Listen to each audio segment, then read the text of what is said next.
धुळ्यातील देवपूर अमरधामची दुरवस्था, तात्काळ काम सुरू करा, शिवसेना आक्रमक. धुळ्यातील देवपूर भागात असलेल्या एकविरा देवी मंदिर जवळील अमरधामची प्रचंड दुरवस्था झाली आहे. अग्निडाग देण्याचे ओटेही तुटलेले आहे. यासह तेथे समस्यांचा डोंगर आहे. या संदर्भात शिवसेना उद्धव बाळासाहेब ठाकरे गटातर्फे संदीप चौधरी यांच्या नेतृत्वात आंदोलन करण्यात आले. त्यानंतर घाईघाईने तत्कालीन मंडपात असलेल्या सत्ताधाऱ्यांनी अमरधाम नूतनीकरण आणि सुशोभीकरण कार्याचे उद्घाटन केले. परंतु 50 लाख मंजूर होऊनही प्रत्यक्ष कामास अद्याप सुरुवात झालेली नाही.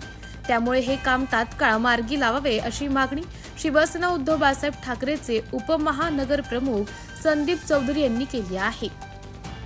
नागरिकांनो, मे महिन्यामध्ये शिवसेना उद्धव बाळासाहेब ठाकरे पक्षातर्फे स्मशानभूमीच्या दुरावस्थेबद्दल आंदोलन करण्यात आलं होतं.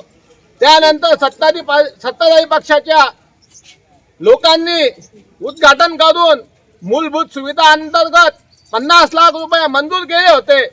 परंतु जून महिन्यामध्ये 50 लाख मंजूर झाले. 8 डिसेंबर महिना येऊन गेला, म्हणजे केवळ 6 ते 7 महिने झाले. अजूनपर्यंत सुद्धा स्मशानभूमीचं काम चालू नाही झालं.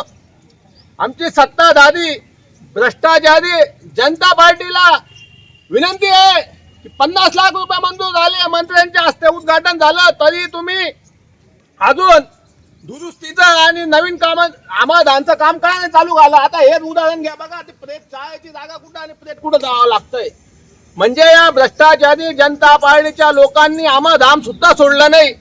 यांनी संडाशी काढल्या, गटारी काढल्या, रस्ते काढले, दवाखाने काढले. ते कमी पडले म्हणून या लोकांनी स्मशानभूमीचे 50 लाख रुपये पण खाऊन टाकले का, अशी धुळेकर जनतेच्या वतीने आम्ही शिवसेना उद्धव बाळासाहेब ठाकरे पक्षातर्फे विनंती करत आहोत. तुम्ही जे मूलभूत निधी अंतर्गत 50 लाख रुपये मंजूर केले ना, त्याचं काम केव्हा करणार, अशी आमची सत्ताधारी पक्षाला व आयुक्त साहेबांना विनंती. आयुक्त साहेब, तुम्ही नवीन आहात, चांगले आहात, तुम्हाला आम्ही शिवसेना उद्धव बाळासाहेब ठाकरे पक्षातर्फे विनंती करतो की 50 लाखाचं काम लवकरात लवकर चालू करा. अन्यथा शिवसेना उद्धव बाळासाहेब ठाकरे पक्षातर्फे तुमच्या आयुक्ताच्या विरोधात आणि भ्रष्टाचारी जनता पार्टीच्या विरोधात तीव्र स्वरूपात आंदोलन करण्यात येईल.